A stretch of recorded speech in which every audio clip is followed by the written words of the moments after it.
여러분, 세상에서 제일 맛있게 생긴 국기 하면 뭘 뽑으시겠습니까? 뭔 말도 안 되는 소리냐 라고 하실 수도 있는데, 저 같은 경우 개인적으로 이탈리아 국기가 생각납니다. 이탈리아 하면 생각나는 음식이 이제 피자 아니겠습니까? 근데 이탈리아 국기를 딱 보면 바질, 모짜렐라 치즈, 토마토 해서 누가 봐도 피자 재료처럼 생겼거든요. 실제로 다른 나라 음식점들이랑은 달리 유독 이탈리안 레스토랑들은 이탈리아 국기를 적극적으로 걸어놓는 편인데, 어느 정도 피자 생각나게 만들려는 의도가 들어있는 것 같긴 해요. 물론 이것은 우연의 일치로 당연히 이탈리아 국기는 피자와 직접적인 관련이 없습니다. 이렇게 맛있어 보이는 순둥순둥한 이미지와는 달리 이탈리아 국기도 만들어질 당시에는 혁명 정신이 가득 담긴 아주 기합찬 깃발이었어요. 지난 편에서는 프랑스 3세끼의 탄생 과정에 대해 한번 알아봤죠. 그렇다면 프랑스 3세끼에서 딱 한 색깔만 바뀐 이탈리아 3세끼는 어떻게 탄생하게 됐을까요? 지식해적단과 함께 빠르게 알아봅니다.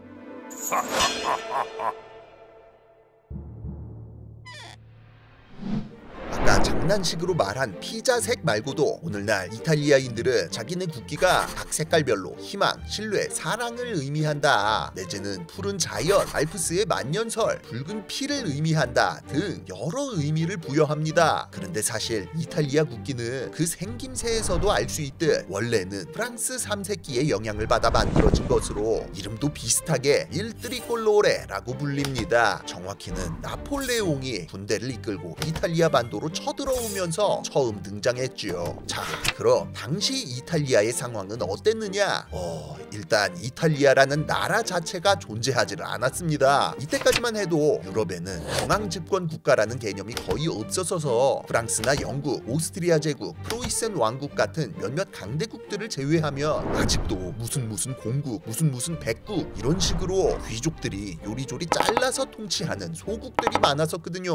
심지어 그나마 독일 지역 같은 경우는 신성 로마 제국이라는 유서 깊은 시스템이 있었어서 명목상으로나마 같은 독일인이라는 의식이 있었는데, 이탈리아 반도는 이마저도 없었던 터라 진짜 아예 서로 동질감이 없었다는 거. 서로마 제국이 멸망한 이후로 이 작은 반도가 단 한 번도 완전히 통일된 적 없었을 정도니까 뭐 말 다 했죠. 실제로 당시의 이탈리아 반도는 사르데냐 왕국, 밀라노 공국, 양시칠리아 왕국부터 교황령까지 수많은 소국들이 난립한 채 북부는 오스트리아 합스부르크 왕가에게, 남부는 에스파냐 부르봉 왕가에게 직간접적 지배를 받고 있는 지리멸렬한 상황이었습니다. 그런데 그러던 1791년 옆 동네에서 프랑스 혁명이 터져버린 거죠. 심지어 2년 뒤인 1793년에는 프랑스 국왕이었던 루이 16세가 처형당해버리네.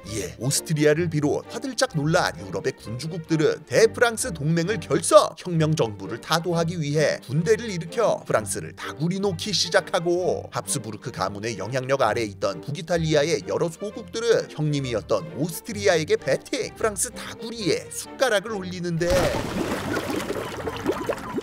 라인강 방면에서는 합스부르크와 프로이센에게, 바다에서는 영국에게 처맞고 있던 프랑스 혁명 정부, 이제는 이탈리아 방면에서까지 주먹이 날아올 상황이었습니다. 그러나 여기서 판을 뒤집어버릴 불세출의 인물이 등장하니 그것이 바로 나폴레옹이었습니다. 나폴레옹은 툴롱 포위전, 왕당파 쿠데타 등에서 여러 전공을 세우며 24살에 준장을 달아버린 전쟁의 신 그 자체였고, 그동안 지리멸렬한 혁명군을 상대로 쉽게 게임하던 합스부르크와 동맹 국가들은 나폴레옹의 등장 이후 역으로 탈탈 털리기 시작했어요. 그렇게 사르데냐 왕국이 한 달 만에 지지를 치면서 이탈리아 반도의 입구가 오픈, 북이탈리아의 여러 소국들이 혁명군의 군세에 도미노처럼 무너졌습니다. 그리고 이 과정에서 이때다 싶었던 이탈리아 내 혁명가들은 나폴레옹의 군대에 호응하여 자체적인 의용군을 결성하고 힘을 보탰죠. 자, 이탈리아 3세끼가 처음 등장한 것도 이때였습니다. 나폴레옹이 사르데냐 왕국을 점령하고 강화 협정을 맺는 과정에서 프랑스 3세끼가 처음으로 등판, 이탈리아 각지의 신문을 통해 소개됐는데, 맨 처음 보도한 신문에서 이걸 청색, 백색, 적색이 아니라 녹색, 백색, 적색이라고 잘못 써서 내보냈던 거예요.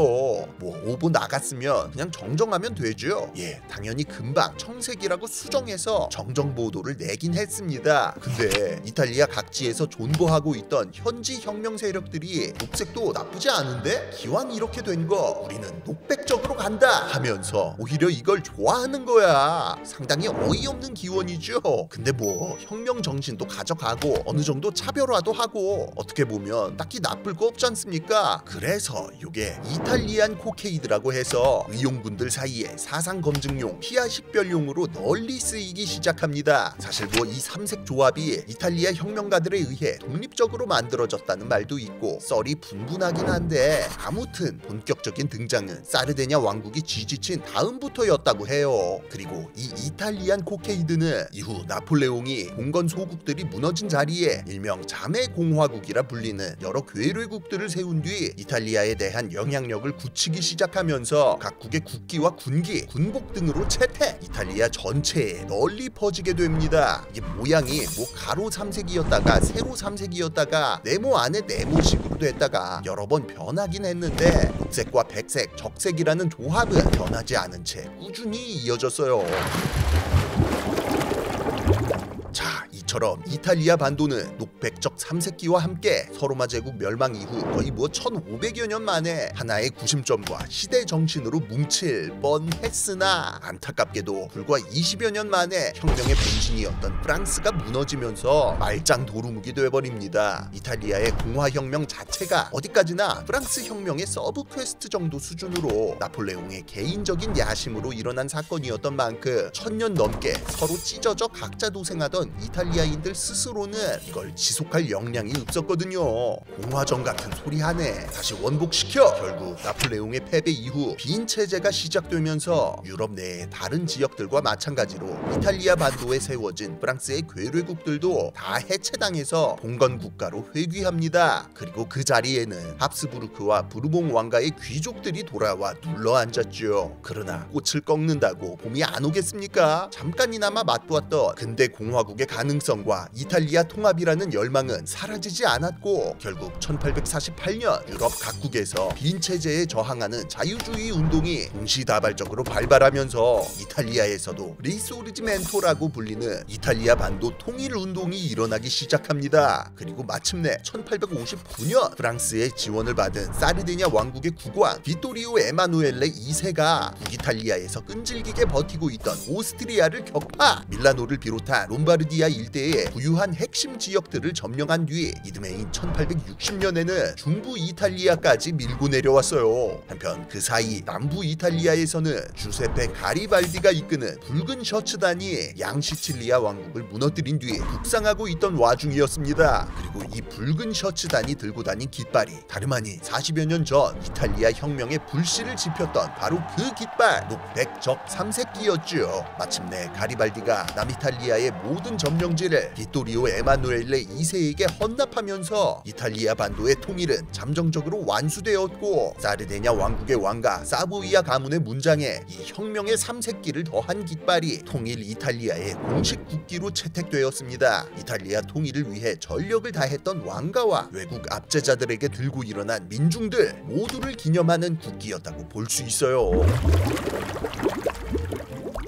그렇게 1000년을 존보한 이탈리아 통일이 이루어지고 이탈리아 삼색기는 국민들의 애국심과 민족주의를 상징하는 아이템으로 널리 사랑받게 됐습니다. 심지어 앞서 이탈리아 국기의 탄생과 피자가 별 관련 없다고 말씀드렸잖아요. 근데 역으로다가 이 국기가 피자에 영향을 주었다는 썰은 있습니다. 이탈리아 정통 화덕 피자의 근본 중 하나인 마르게리타 피자 아시죠? 요게 이탈리아 반도가 통일되고 얼마 안 된 1889년 신생 이탈리아 왕국의 2대 국왕이었던 um베르토 1세의 왕비가 나폴리를 방문했는데 이때 왕비님 드시라고 진상된 피자에서 유래했다고 하거든요. 바질, 모짜렐라 치즈, 토마토 소스만을 이용해 만든 간단한 레시피로 맛도 근본이었지만 이탈리아 통일의 상징인 녹백, 적 세 가지 색상이 들어가 있어서 왕비가 너무 마음에 들어 했다고 하는데 그 왕비님 이름이 마르게리따였어서 요리 이름도 피자 마르게리따가 됐다, 뭐 이런 스토리죠. 그만큼 통일 이탈리아와 삼세끼를 사랑한 이탈리아인들이었지만 1차 세계대전 이후 파시즘이 대두되면서 그 애국심이 살짝 삐뚤어지기도 했습니다. 2차 세계대전에 추축국으로 참가한 이탈리아의 깃발이 세계 곳곳에 강제로 꽂히며 한때 민족 해방과 자주 독립의 상징이었던 이 깃발이 압제의 상징으로 흑화해버렸던 거죠. 때문에 종전 이후 통일의 주역이었던 사보이아 왕가가 무솔리니와 파시스트들에게 협력했던 것에 책임을 물고 국외로 추방, 이탈리아 왕국도 공화국으로 전환해 지금까지 오고 있습니다. 그리고 그와 동시에 이탈리아 국기는 왕가의 문장만 빠진 생짜 삼세끼로 돌아가서 지금의 모습이 됐죠. 자, 지금까지 프랑스랑 이탈리아 세로 삼세끼의 근본 국가들부터 알아봤는데요. 다음 편은 이제 가로 삼세끼의 근본을 한번 알아보기로 하며 영상 마치겠습니다. 지금까지 지식해적단의 키드였습니다. 그럼 새로운 국기를 약탈하러